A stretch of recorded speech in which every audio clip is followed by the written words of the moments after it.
कालच्या लेक्चरला आपण पाहिलं turn on methods of SC, right. हा पॉइंट आपण शिकलो. याच्यामध्ये 5 टर्न ऑन मेथड्स होत्या. कुठल्या कुठल्या होत्या टर्न ऑन मेथड्स? तर फर्स्ट टर्न ऑन मेथड होती तुमची by increasing temperature called as thermal triggering, right? By increasing temperature called as thermal triggering. Second would be by focusing light called as optical triggering. Third one is by increasing high voltage, by increasing the forward voltage called as forward triggering. Next we will by applying high dV by dt voltage called as dV by dt triggering. And last one is, that is fifth method, by applying gate pulse called as gate triggering. These are the 5 turn on methods which we already learned in the previous lecture, right? Thermal triggering means it totally depend on temperature. By increasing temperature, we can turn on the SCR. Optical triggering depend on the light or photons. Means by incident the photons on the junctions, we can turn on the SCR. Forward triggering is nothing but applying anode to cathode voltage.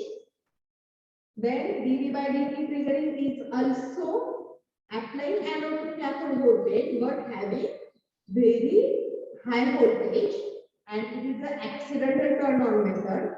And gate triggering is provide the gate pulse.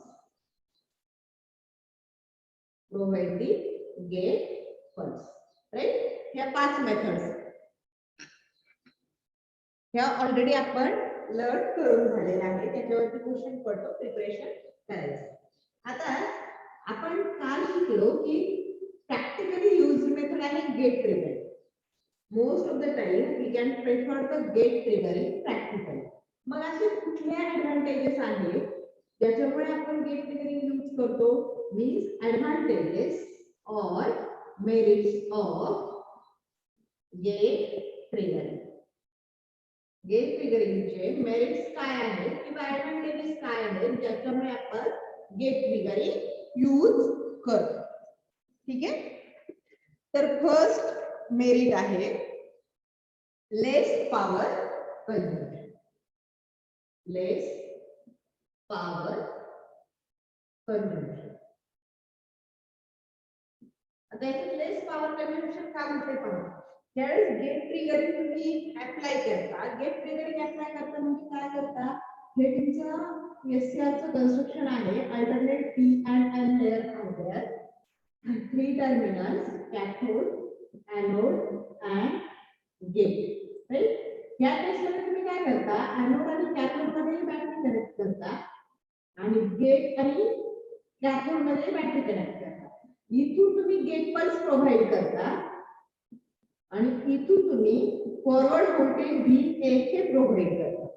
ह्याच्यामुळे काय होतं, तुम्हाला जे voltage लागते ते small amount मध्ये लागते. ठीक आहे. जे व्होल्टेज तुम्हाला नेसेसरी आहे टर्न ऑन मेथड मध्ये, जसं जसं गेट करंट तुम्ही इन्क्रीज करत जाता तसं तसं तुमचं ब्रेक ओव्हर व्होल्टेज डिक्रीज होत जातं. जसं जसं गेट करंट इन्क्रीज होत जातो तसं तसं तुमचं forward break over voltage decrease होत जातं. म्हणून आपण म्हणू शकतो we need the less power और less power consumption will takes place in the gate triggering method. Gate triggering method मध्ये तुम्हाला कमीत कमी पॉवर लागते, बरोबर. Less power consumption. This is the first advantage. Second advantage, it is possible to turn on SCR at desired value of VAK. म्हणजे जर माझी VAK ही decide value असेल की त्याच व्हॅल्यूला मला एससीआर ऑन करायचा आहे तर ते पॉसिबल आहे. कशामुळे? Gate current. कारण इथे आपण एक व्हेरिएबल रेजिस्टन्स यूज केलेला आहे. गेट पल्स आपण व्हॅरी करू शकतो. म्हणून आपण VI कॅरेक्टरिस्टिक्स ड्रॉ करताना तिथे आपण IG1, IG2, IG3, IG4 असे डिफरंट गेट करंटच्या व्हॅल्यूज यूज केलेला आहे. म्हणजेच काय, जसं जसं तुमचा गेट करंट इन्क्रीज होत जातो तसं तसं तुमचं ब्रेकओव्हर व्होल्टेज डिक्रीज होत जातं. आणि ब्रेकओव्हर व्होल्टेज म्हणजे काय, applied anode to cathode voltage. Breakover voltage का म्हणतो आपण, कारण ब्रेकओव्हर व्होल्टेजला तुमचा SCR ऑन कंडिशन मध्ये जातो. ज्या व्होल्टेजला SCR टर्न ऑन होतो, ज्या व्होल्टेजला SCR टर्न ऑन होतो त्या व्होल्टेजला आपण काय म्हणतो, ब्रेकओव्हर व्होल्टेज, डिनोटेड बाय VBO. म्हणजे हे अप्लाय केलेलं व्होल्टेज तुम्ही अप्लाय करत जाता आणि एका ठराविक व्होल्टेजला तुमचा SCR ऑन कंडिशन मध्ये जातो. ज्या व्होल्टेजला SCR ऑन कंडिशन मध्ये जातो त्याला आपण काय म्हणतो, ब्रेकओव्हर व्होल्टेज. हा झाला तुमचा ब्रेकओव्हर voltage. will be decided with the help of gate current. म्हणजे जर तुमचं गेट करंट तुम्ही जसं जसं वाढवत जाताल तसं तसं तुमचं ब्रेकओव्हर व्होल्टेज डिक्रीज होतं. म्हणजे सेकंड तुमचा ऍडव्हान्टेज असेल की VAK, value of the VAK is possible to turn on the SCR at desired time. ज्या व्हॅल्यूला आपल्याला पाहिजे त्या व्हॅल्यूला आपण SCR ऑन करू शकतो. Then third one is, third merit or advantage is that if supply voltage is AC, then it's possible to turn on SCR at the firing angle alpha to the desired value. म्हणजे काय, हे जे supply voltage आहे हे DC ऐवजी जर AC provide केलं, DC ऐवजी जर तुम्ही AC दिलं तर तुम्हाला पाहिजे त्या फायरिंग अँगलला तुम्ही SCR ऑन करू शकता. आता फायरिंग अँगल काय असतो आणि कंडक्शन अँगल काय असतो हे आपण नंतर शिकणार आहे. तरी पण मी तुम्हाला एका शॉर्ट मध्ये सांगते. ज्यावेळेस तुम्ही AC सप्लाय प्रोव्हाइड करता, एक्स ऍक्सिस वरती तुमचे ओमेगा T आहे, वाय ऍक्सिस वरती तुमचा AC सप्लाय आहे. बरोबर, मी काय केलंय, VAK एनोड आणि कॅथोड मध्ये जे व्होल्टेज कनेक्ट करायचो ते आपण DC बॅटरी कनेक्ट करायचो, त्याच्या ऐवजी काय केलं, आता AC सप्लाय केला. हा AC सप्लाय, AC म्हणजे अल्टरनेटिव्ह करंट, जो की तुमचा कंटिन्युअस असतो, टाइम सोबत व्हॅरी होतो. बरोबर, सॉरी डिसकंटिन्युअस असतो, टाइम सोबत व्हॅरी होतो, त्याला AC म्हणतो. आता आपल्याला माहिती आहे की कॅरेक्टरिस्टिक्स ड्रॉ केल्या तर ह्या तुमच्या कॅरेक्टरिस्टिक्स आहेत SCR. बरोबर, तर हे जे व्हॅल्यू आहे हे काय, तुमचं IG1, IG2, 3 and 4. बरोबर, त्याच्याशी व्हॅल्यू तुमच्या गेट करंट, हे तुमचे गेट करंट. आता तुम्हाला माहिती आहे ज्यावेळेस इथे तुमचं 0 आहे, इथे तुमची व्होल्टेज ऍक्सिस आहे VAK, इथे तुमची करंट ऍक्सिस आहे IG. ज्या वेळेस आपण अप्लाय करतो, अप्लाय केलेलं व्होल्टेज ब्रेकओव्हर पर्यंत रीच होत नाही तोपर्यंत SCR काय असतो, ऑफ कंडिशन मध्ये असतो. ज्यावेळेस अप्लाय केलेलं व्होल्टेज हे ब्रेकओव्हर व्होल्टेज पर्यंत रीच होतं त्यावेळेस इमिडिएटली व्होल्टेज कमी होतं आणि करंट इन्क्रीज व्हायला लागतो. या केसला, ज्या केसला तुमचा करंट इन्क्रीज होतो, हे पहा, हे तुमचं ब्रेकओव्हर व्होल्टेज. बरोबर, जोपर्यंत तुम्ही अप्लाय केलेलं व्होल्टेज ब्रेकओव्हर पर्यंत रीच होत नाही तोपर्यंत SCR ऑफ मध्ये राहतो. ज्यावेळेस अप्लाय केलेलं व्होल्टेज हे ब्रेकओव्हर पर्यंत रीच होतो, इमिडिएटली व्होल्टेज कमी होतं, करंट इन्क्रीज होतो. म्हणजे व्होल्टेज डिक्रीज होतं, करंट इन्क्रीज होतो. त्या केसला तुमचं SCR ऑन कंडिशन मध्ये. बरोबर, म्हणजे इनिशियल कंडिशन ज्यावेळेस तुमचं SCR ऑफ मध्ये राहतो त्यावेळेस तुमचं व्होल्टेज हाय असतं, करंट स्मॉल असतो. आणि ज्यावेळेस तो ऑन मध्ये जातो व्होल्टेज कमी होतं आणि करंट वाढतो. बरोबर, आता इथं तो ऑन मध्ये कधी जाईल, हा जर माझा AC सप्लाय आहे, हा माझा व्होल्टेज. बरोबर, सुरुवातीला व्होल्टेज कमी आहे, जोपर्यंत माझा व्होल्टेज कमी आहे तोपर्यंत SCR ऑन मध्ये जातो का, नाही. SCR ऑन होण्यासाठी मला जास्तीत जास्त व्होल्टेज प्रोव्हाइड करावं लागतं. कुठपर्यंत, जोपर्यंत ते व्होल्टेज ब्रेकओव्हर पर्यंत रीच होत नाही तोपर्यंत मला व्होल्टेज इन्क्रीज करावं लागतं. क्लिअर, आता मी व्होल्टेज इन्क्रीज करत गेले. फॉर एक्झाम्पल ह्या पॉइंटला माझा आहे ब्रेकओव्हर व्होल्टेज, ह्या पॉइंट नंतर तुमचं SCR ऑन कंडिशन मध्ये जाईल. म्हणजे हे झालं माझं मॅक्सिमम व्होल्टेज, हे झालं माझं इथे मॅक्सिमम व्होल्टेज. राईट, ह्या व्होल्टेजला काय होणार आहे, SCR टर्न ऑन होणार आहे.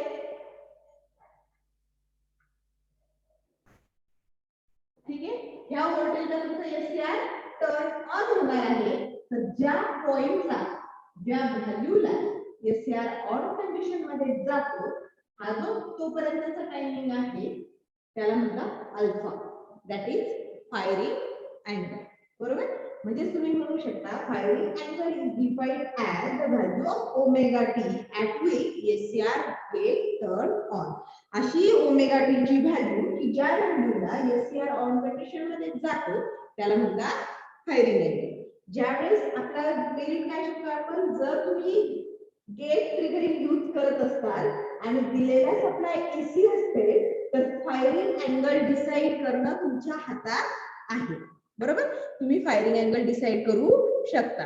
कसा करू शकता फायरिंग अँगल, कसा डिसाइड करू शकता तुम्ही, बाय इन्क्रीजिंग और decreasing the gate pulse. Gate pulse increase किंवा डिक्रीज करून फायरिंग अँगल तुम्ही डिसाइड करू शकता.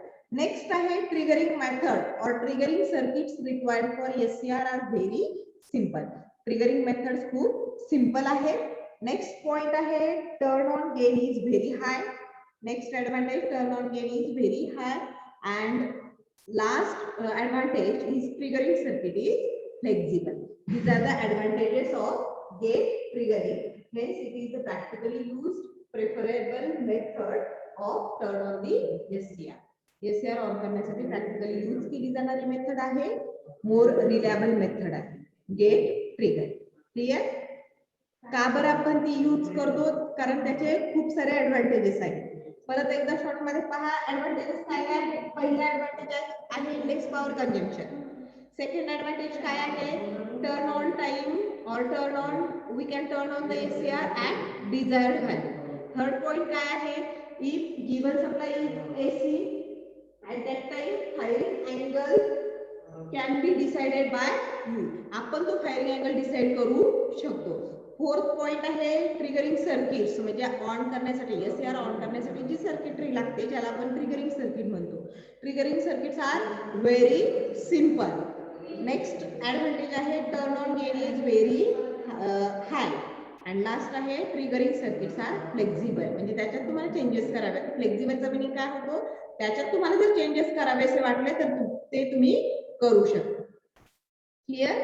हे झाले मेरिट्स. नेक्स्ट पॉइंट आहे dynamic characteristics of SCR. Heading द्या. नेक्स्ट हेडिंग द्या dynamic characteristics of SCR.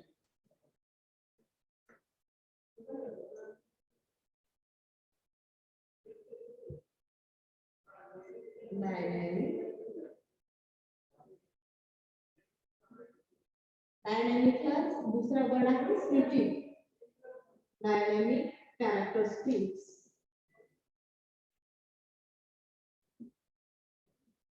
of SCR. Dynamic characteristics of SCR. Dynamic characteristic plus म्हणतात switching characteristics. Clear? This switching characteristics of SCR divided into two categories. First one is turn on characteristics and second one is turn off characteristics. Turn on characteristics and turn off characteristics. आता turn on आणि turn off काय आहे. ज्यावेळेस तुमचा SCR हा of मधून on मध्ये जातो त्याला टर्न ऑन कॅरेक्टरिस्टिक्स म्हणायचे आणि ज्यावेळेस ऑन मधून ऑफ मध्ये जातो त्याला टर्न ऑफ कॅरेक्टरिस्टिक्स असं म्हणतो. ठीक आहे. आता फर्स्ट कॅरेक्टरिस्टिक्स आपण पाहणार आहे turn on characteristics. Next heading द्या turn on characteristics of SCR. Turn on characteristics of SCR. Turn on characteristics साठी कॅरेक्टरिस्टिक ड्रॉ करा. माझ्यासोबत डायग्राम ड्रॉ करा नोटबुक मध्ये.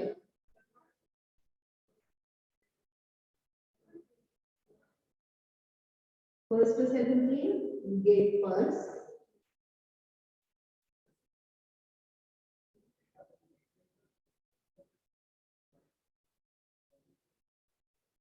then तुमची IG, that is gate current or we can say that gate pulse. ठीक है. Second आहे तुमचं anode current RA.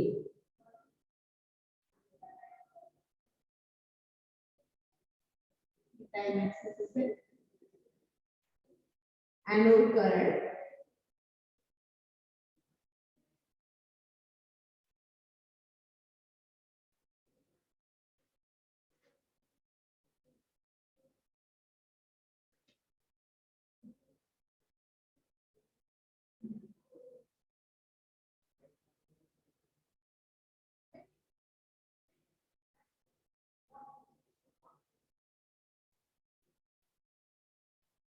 ठीक है. हे झाले anode current and third one is voltage between anode to cathode VAK. Initially ज्यावेळेस तो ऑफ कंडिशन मध्ये असतो व्होल्टेज तुमचा हाय असतं. After that voltage start decreasing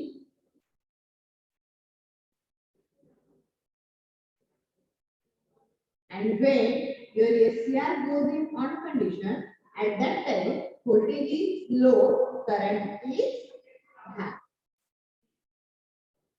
right?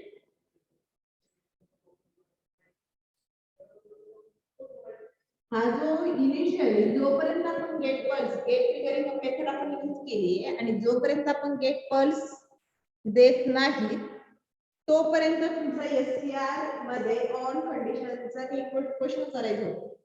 ठीक आहे. आता ही माझी गेट पल्स आहे. ह्या पॉइंटला कन्सिडर करा t इज इक्वल टू 0 आहे. म्हणजे इथपर्यंत तुम्ही कुठलीही प्रोसिजर केलेली नाही. त्या केस मध्ये जी इनिशियल केस आहे या लाईनच्या इकडे ह्या केस मध्ये काय तुमचं एससीआर ऑफ कंडिशन मध्ये आहे. ठीक आहे. हे सगळ्यांनी वेळेत लॉग इन करीत जा रे. एक एक एक एक जण येतो जेव्हा वाटेल तेव्हा. तुम्हाला टायमिंग माहिती आहे ना 5-10 मिनिटं इकडे तिकडे चालेल. तुम्ही असं निम्म निम्म लेक्चर संपत येतं मग तुमचं एक एक एक एक एक एक जण सुरू होतो. मस्के लेक्चरचं टायमिंग माहित नव्हता का?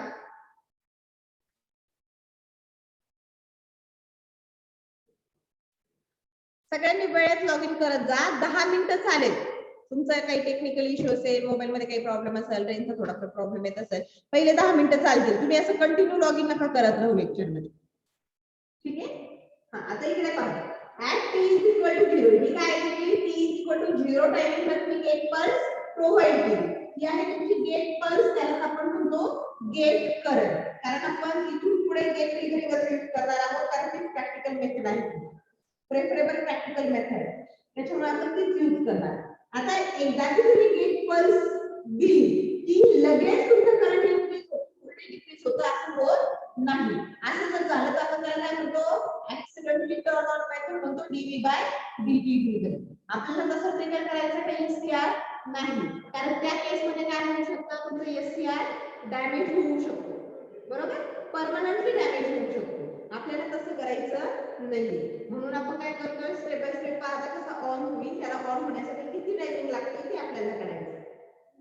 हा सुरुवातीचा आहे तुमचा डिले टाइम. याला म्हणतात TD that is delay time. म्हणजे गेट पल्स अप्लाय केल्यानंतर सुद्धा करंट इन्क्रीज व्हायला जेवढा टाइम लागतो इन्क्रीज होणं स्टार्ट होण्यासाठी जेवढा टाइमिंग लागतो त्याला म्हणायचं डिले टाइम. बरोबर.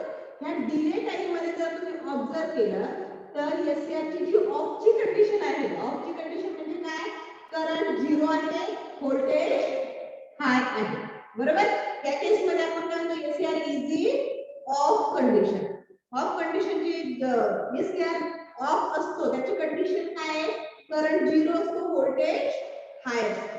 बरोबर. त्या केस मध्ये तुमचं एससीआर ऑफ मध्ये जातो.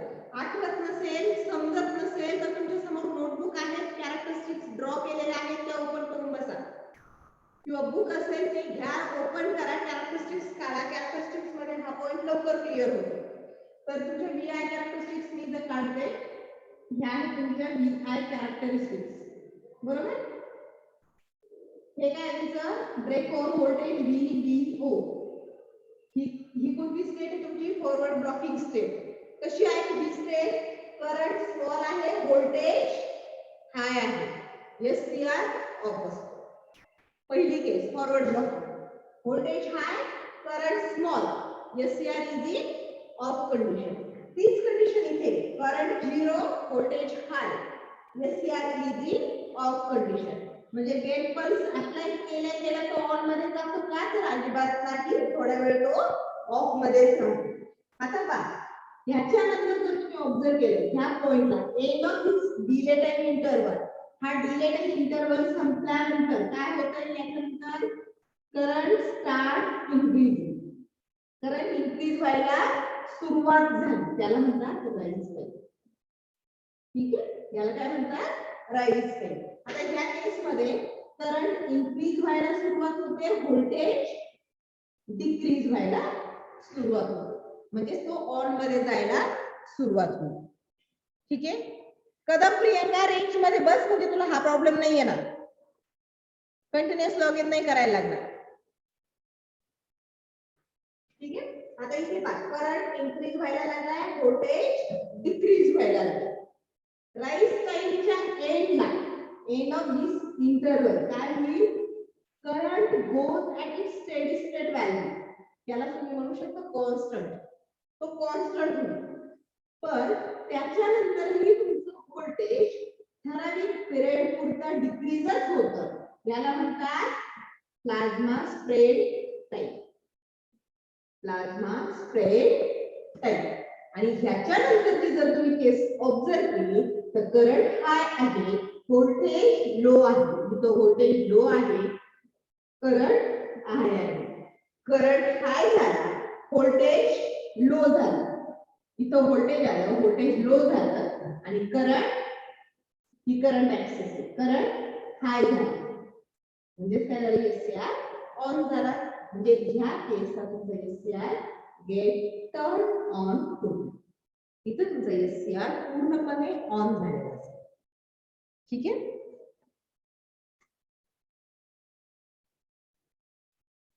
इथे तुमचा SCR ऑन कंडिशन मध्ये असेल. मग आता SCR ऑन होण्यासाठी किती टाइम लागला? तर तो असेल तुमचा total time to turn on the SCR, that is T on time for the SCR. Total किती टाइम लागला मग? Delay time plus this rise time plus plasma spread time. This is the total time required to turn on the SCR. SCR on होण्यासाठी total time किती लागला तुमचा? Delay time plus rise time plus plasma spread time. Clear? समजलं इथपर्यंत? परत एकदा check करा. Delay time कशाला म्हणायचं? This delay time gate pulse is applied, but your current is low, voltage is high, SCR is completely in off condition, and at the end of this interval, current start increasing. This is called as the delay time. Second, rise time. In the rise time, current start increasing, voltage start decreasing. Is called the rise time. Then plasma spread time. At the end of this rise time, your current goes in its steady state value. We can say that current becomes constant. But after that, your voltage continuously start decreasing. पण त्याच्यानंतर तुमचं voltage काय होतंय? Continuously decrease होत जातंय. ह्याला म्हणतात plasma spread time. ठीक है, this is your plasma spread time. And after this plasma spread time, current is high, voltage is low, means your SCR goes in on condition, or SCR completely get turned on. Then we can calculate the turn on time for the SCR is nothing but addition of delay time plus rise time plus plasma spread time. इथपर्यंत तुम्हाला काही doubt? Turn on characteristic समजल्यात का? समजले असतील तर मला message टाका हो, नसेल समजलं तर मेसेज टाका repeat fast.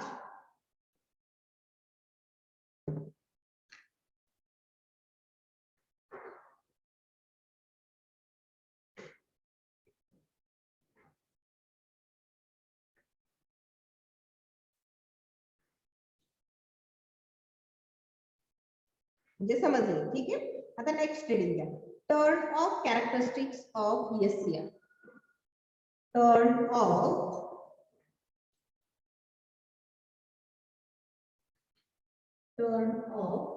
Characteristics of SCR. आता ऑन म्हणजे काय होते, एससीआर तुमचा इनिशियली ऑफ कंडिशन मध्ये होता, त्याला तुम्ही ऑन केलं, बरोबर. आता ऑफ मध्ये एक्झॅक्टली रिव्हर्स करायचं. तो ऑन मध्ये असणार आहे, ऑन मध्ये असणार आहे, तुम्हाला काय करायचं, त्याला ऑफ करायचं. कॅरेक्टरिस्टिक्स माझ्यासोबत ड्रॉ करा.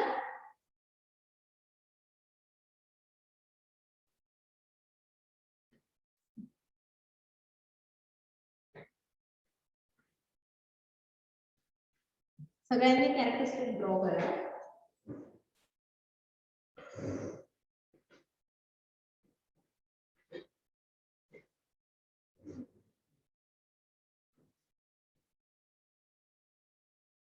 आता पहा, टर्न ऑफ कॅरेक्टरिस्टिक्स कशाला म्हणतात, ज्यावेळेस एससीआर ऑन मध्ये आहे आणि आपल्याला ऑफ करायचं. ऑन मध्ये आहे म्हणजे काय, करंट हाय, व्होल्टेज लो, बरोबर ना. ऑन ची कंडिशन माहिती आहे ना सगळ्यांना.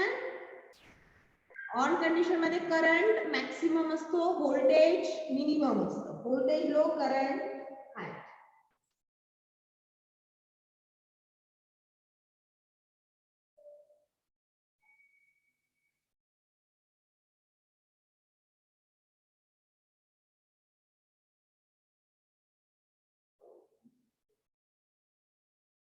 ठीक आहे.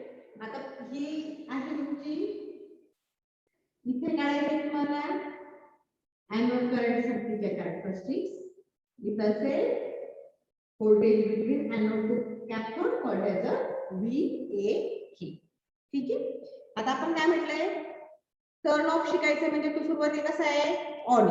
ऑन आहे म्हणजे करंट कसा असला पाहिजे, मॅक्सिमम, व्होल्टेज मिनिमम, बरोबर. म्हणजे एनोड करंट हा आता इथे मॅक्सिमम असेल, व्होल्टेज कसं असेल, मिनिमम असेल, right.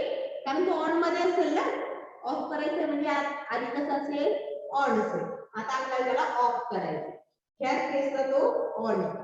Current is hi, voltage is low. SCR is in on condition, बरोबर. आता सुरुवातीला काय होईल पहा, तुमचा करंट तुम्हाला ज्यावेळेस ऑफ करायचं म्हणजे काय करावं लागेल, करंटला झिरो करावं लागेल किंवा कमी करावं लागेल आणि व्होल्टेजला वाढवावं लागेल. त्यावेळेस तो काय होईल, ऑफ होईल. म्हणजे आपलं फायनली काय करायचं, आपल्याला व्होल्टेज इथं कमी आहे त्याला जास्त करायचं आणि करंट इथं जास्त आहे त्याला कमी करायचं. हे तुमचं टार्गेट आहे, बरोबर.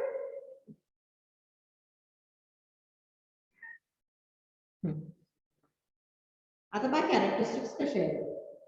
करंट डिक्रीज होत जाईल, ठीक आहे. करंट डिक्रीज होत जाईल आणि एका ठराविक पिरियड नंतर काय होईल, तो झिरो. व्होल्टेज सुरुवातीला कमी आहे ते आपल्याला वाढवायचं आहे. हे तुमचं कमी व्होल्टेज,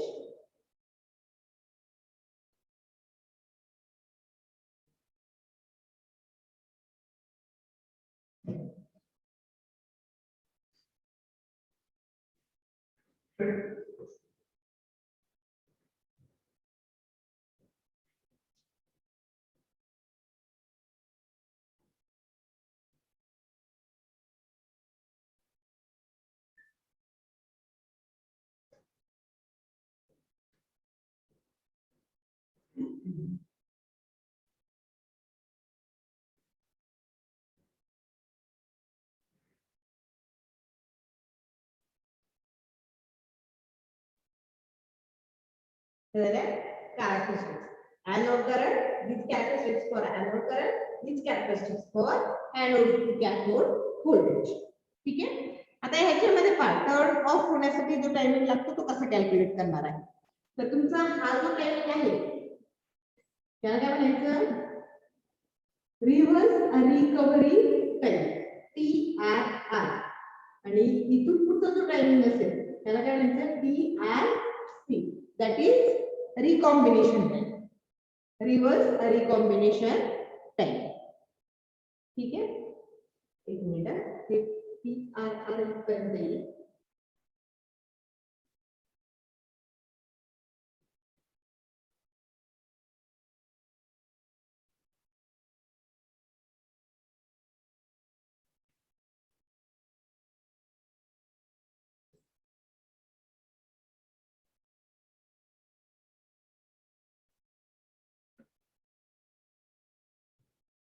सेकंड कॅरेक्टरिस्टिक्स पहा कशा ड्रॉ केलेल्या आहेत. हा तुमचा व्होल्टेज,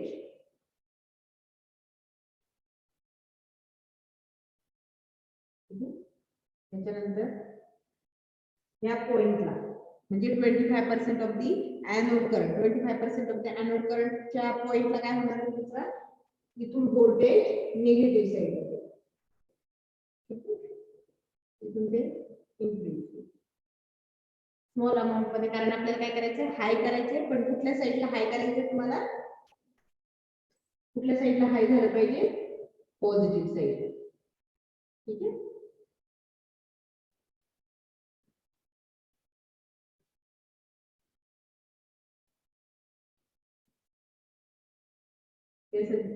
टाइम ऍक्सिस.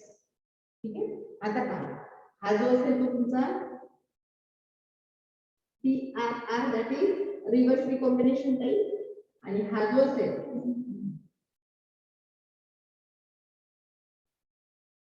PRR आणि PRC.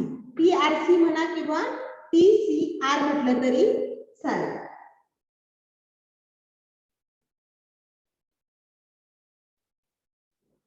ठीक आहे. असं तुमचं PRC किंवा TCR कॉम्बिनेशन टाइम. हे जर तुमचा रिव्हर्स रिकव्हरी टाइम, हा जर तुमचा रिव्हर्स रिकॉम्बिनेशन टाइम. आता पहा तुमचा परत मला एक क्वेश्चन असेल की हा एनोड करंट आपल्याला झिरो करायचा आहे, बरोबर. ऑफ कंडिशन काय आहे आपली, anode current should be small किंवा लो, आणि voltage between anode to cathode will be high. ही कंडिशन आहे, बरोबर. एनोड करंट लो पाहिजे आणि व्होल्टेज हाय पाहिजे, त्या केस मध्ये एससीआर काय होतो, ऑफ होतो. पण मग मनात क्वेश्चन येतो की हे सगळे निगेटिव्हला का नेले, आपल्याला तर फक्त एनोड करंट झिरो करायचा आहे, व्होल्टेज हाय करायचे. मग आपण त्याला आधी निगेटिव्हला ठेवतोय आणि मग हाय करतोय, करंट याने निगेटिव्ह साइडला नेतोय आणि मग त्याला झिरो करतोय, असं का करतो. तर ह्याचा आन्सर आहे, जर तुम्ही फक्त झिरो केले तर प्रॅक्टिकली फक्त करंट झिरो केला म्हणजे त्यातले तुमचे इलेक्ट्रॉन आणि होल पेअरची जी मूवमेंट आहे ती टोटली स्टॉप होत नाही, ज्याला आपण म्हणतो की स्मॉल अमाउंट मध्ये लिकेज करंट फ्लो होतो, बरोबर.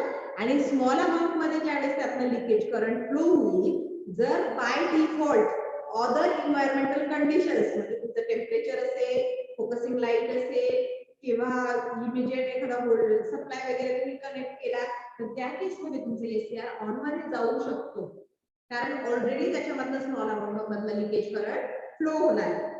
तो काय डायरेक्टली झिरो झाल्यानंतर सगळ्या त्यातनं करंट फ्लो होणं झिरो होत नाही. म्हणून आपल्याला काय करायचंय, त्याच्यामध्ये प्रेझेंट असलेले इलेक्ट्रॉनची टोटल मूवमेंट थांबवण्यासाठी सुरुवातीला त्याला निगेटिव्ह कडे न्यायचे, म्हणजे सगळेच मोबाईल आयन्स तुम्हाला युटिलाइज करायचे, झिरो करायचे, बरोबर. म्हणून आपण सुरुवातीला त्यांना निगेटिव्ह साइडला आणतो आणि मग झिरो करतो, म्हणजे तिथं प्रेझेंट असलेले इलेक्ट्रॉन होल्स टोटली न्यूट्रलाइज होतील, जेणेकरून एससीआर तुमचा ऍक्सिडेंटली ऑन होणार नाही. तीच केस लागू पडते व्होल्टेज. क्लिअर. म्हणून आपण त्याला काय करतो, निगेटिव्ह साइडला नेतो. मग आता रिकॉम्बिनेशन टाइम कशाला म्हणायचं आणि रिव्हर्स रिकव्हरी टाइम कशाला म्हणायचं. तर आता इथं तुमचा total off time, T off time of SCR is nothing but addition of reverse recovery time plus recombination time, बरोबर. Addition of reverse recovery time plus recombination time. ह्या रिकॉम्बिनेशन टाइमच्या एंडला जर तुम्ही ऑब्झर्व केलं तर इथं व्होल्टेज काय आहे, व्होल्टेज हाय झाले, करंट लो झाला, म्हणजे अप्रॉक्सिमेटली इक्वल टू झिरो झाला, म्हणजे एससीआर काय झाला तुमचा टोटली ऑफ कंडिशन मध्ये गेला, बरोबर. हीच केस आपल्याला पाहिजे टर्न ऑफ कॅरेक्टरिस्टिक्स. मग आता रिकॉम्बिनेशन टाइम कशाला म्हणायचं आणि रिकव्हरी टाइम कशाला म्हणायचं? तर पहिला आहे reverse recovery time. It is the time required for the minority carrier to recombine with the opposite charges and get neutralized. हा म्हणजे काय आहे? टाइम रिक्वायर्ड कशासाठी टाइम पाहिजे तुम्हाला?